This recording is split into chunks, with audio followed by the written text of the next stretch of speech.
Dans le game des peintres, il y a plein d'artistes que l'on connaît pour une œuvre et pour le reste, Osef. une œuvre prend le dessus et le reste de son travail est passé sous silence comme jamais. Bon, quoi qu'on en dise, c'est un peu le cas avec Eugène Delacroix.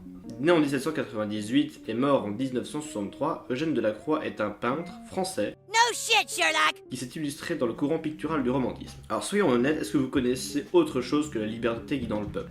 Bon, si vous avez répondu les femmes d'Alger dans leur appartement, qui est d'ailleurs un des seuls de la Croix que j'arrive à reconnaître sans problème, ou encore les scènes du massacre de Schio, vous avez raison. Alors si au contraire vous avez sué pour retrouver une œuvre, cela veut bien dire que Delacroix n'est pas une superstar picturale comme on essaie de nous le faire croire. Du moins si vous n'avez jamais mis le pied dans un musée ou alors que vous avez dormi durant vos cours de français.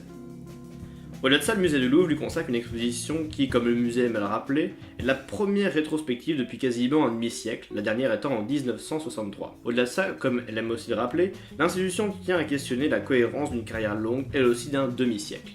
Coïncidence? Oui, peut-être.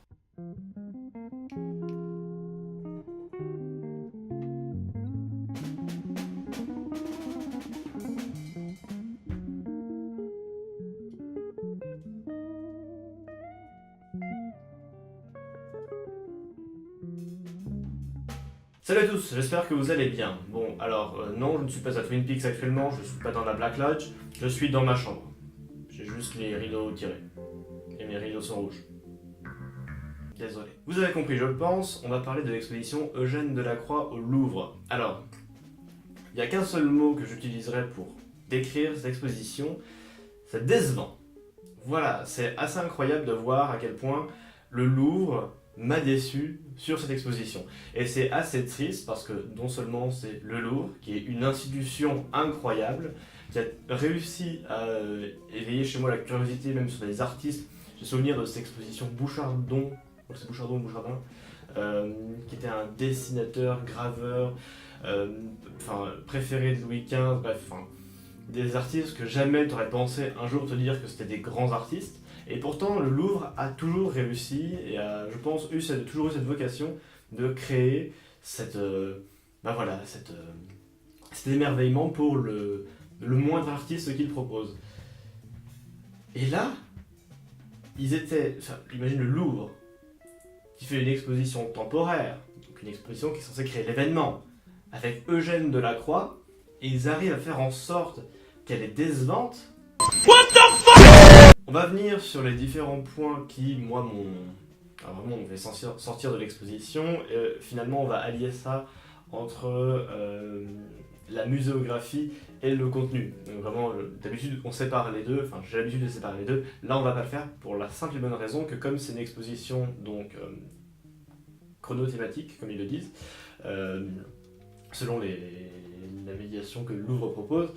Le but du jeu, c'est vraiment, voilà, il sépare l'exposition en trois parties distinctes. La première traite de la décennie 1822-1832, qui est vraiment les premières, ces grandes années où justement il va traiter notamment du pouvoir de la peinture et ce genre de choses.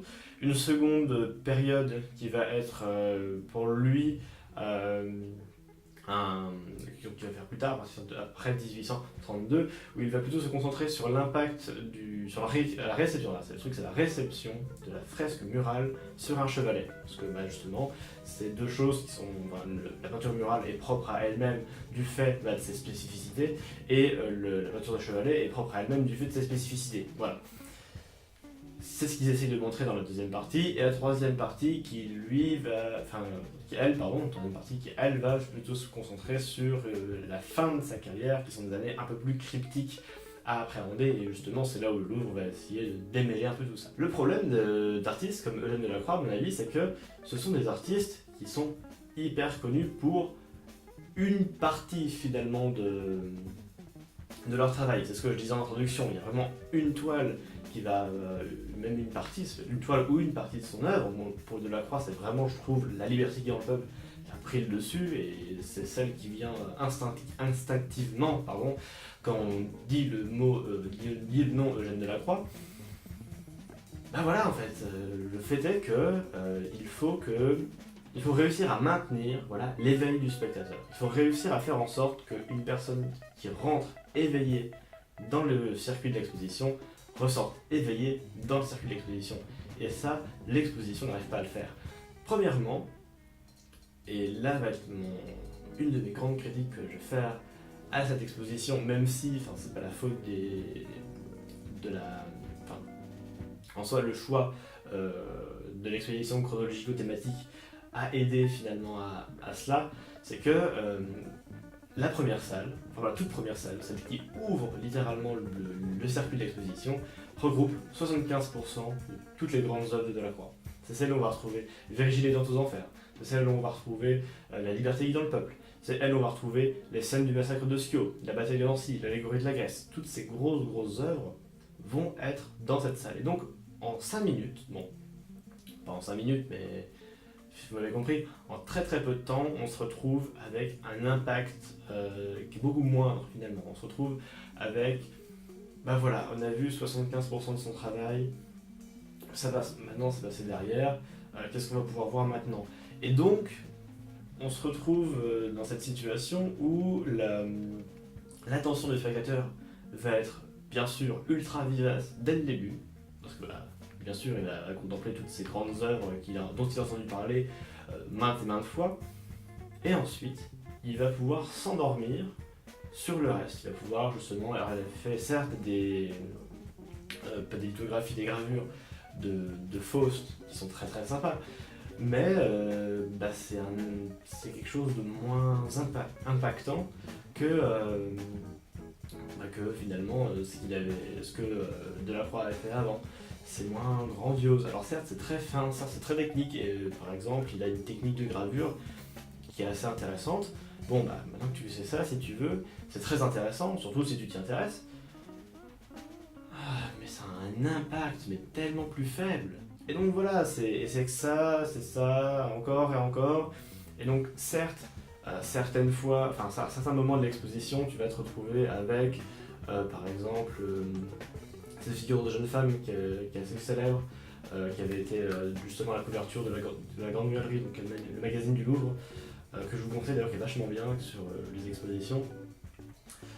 Bon voilà, tu vois, tu te dis ah oui, cette fille je la connais, j'ai déjà vu tout ça machin, et tu retombes dans les mêmes choses, et même les œuvres célèbres qu'il a fait, bon tu les vois, mais c'est tellement dilué dans une masse de ce qu'il a fait, des autres choses qu'il a fait, que ouais, c'est comme si tu devais courir un marathon et tu sprints pour les 100 premiers mètres, et ensuite à chaque ravitaillement t'arrives à, je sais pas, à courir un peu plus.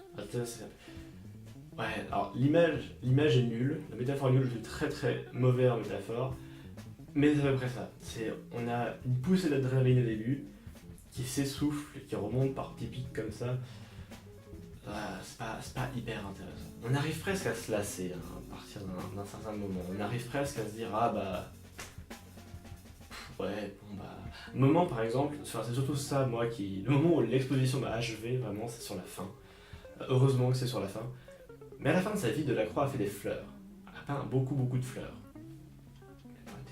De ce qu'on m'a dit, moi je suis jamais allé à la maison de Delacroix parce que ça m'a jamais trop intéressé. Mais il a peint, enfin le musée de Delacroix, c'est le musée qui a justement récupéré toutes ces peintures de fleurs, et il a fait que ça. Mais apparemment que ça. Et c'est chiant. C'est chiant à mourir les fleurs. Non, moi j'aime pas ça du tout.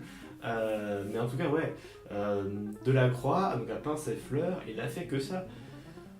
Un couloir de fleurs, un couloir. Non, mais j'ai vraiment rien d'autre à dire parce que vraiment Delacroix, l'exposition, voilà, c'est vraiment le mot déception. Parce que t'es pas tenu en haleine. T'es en droit. Je pense que déjà j'attendais ces expositions. Moi j'avais vu les trucs avant qu'elles sortent. J'étais là, il va vraiment falloir que j'aille la faire. En plus c'est Eugène Delacroix, parler de merde. Enfin, moi, quand je bossais en musée, j'ai vu des gens qui m'ont dit moi un jour je vais tenir Delacroix, c'était un grand moment. Parce que c'était passionné, ce genre de choses. Voilà, une expo Delacroix au Louvre. Et on te sert un couloir de fleurs. Alors certes, oui, il faut les montrer parce que il les a peintes. Ça a été un moment de sa vie. Justement, c'est justifié par l'explication du Louvre, comme quoi c'est un moment dur à appréhender dans la carrière de Delacroix. Ouais, genre je note beaucoup trop sur ces fleurs parce qu'il faut savoir que c'est vraiment le moment qui m'a tué. C'est le moment où je me suis dit cette exposition m'a déçu. Le Louvre n'a pas proposé quelque chose en fait, qui répondait à ce que je voulais. C'est pas une mauvaise expo, même si honnêtement je ne la conseille pas parce que déjà il y a beaucoup de monde, peut-être beaucoup moins maintenant. Moi je l'ai fait quand même un mois après sa sortie, enfin, après son ouverture. Il y a quand même masse de monde. Donc je sais pas si s'il y aura moins de monde maintenant. La faites pas, franchement ça vaut pas vraiment le coup. Si vous avez déjà vu ces grandes toiles, ça vaut pas le coup. Voilà. Par contre, si vous êtes vraiment intéressé par l'univers de Delacroix, vraiment intéressé par le romantisme, ouais, allez-y. Mais sinon, ça vaudra pas le coup. Voilà, je pense que j'ai tout dit sur cette exposition de Delacroix au Louvre, qui fut pour moi très compliquée. En fait, cette vidéo était très compliquée à tourner parce que j'ai déjà enregistré une première fois et peu de temps après l'avoir fait.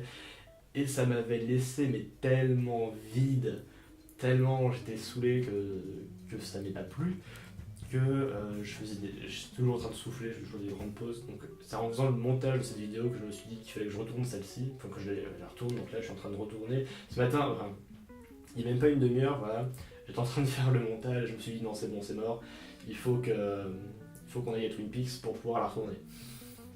Voilà, c'est bon, donc maintenant ça devrait être fait, et donc j'espère que cette vidéo vous a plu. Je le dis très rarement et je pense que je vais le dire maintenant, n'hésitez pas à vous abonner, mettez un pouce bleu, commentez, faites ce que vous voulez, partagez là, si cela vous a plu. Voilà, en attendant, portez-vous bien et allez au musée, faites des expos. Ciao.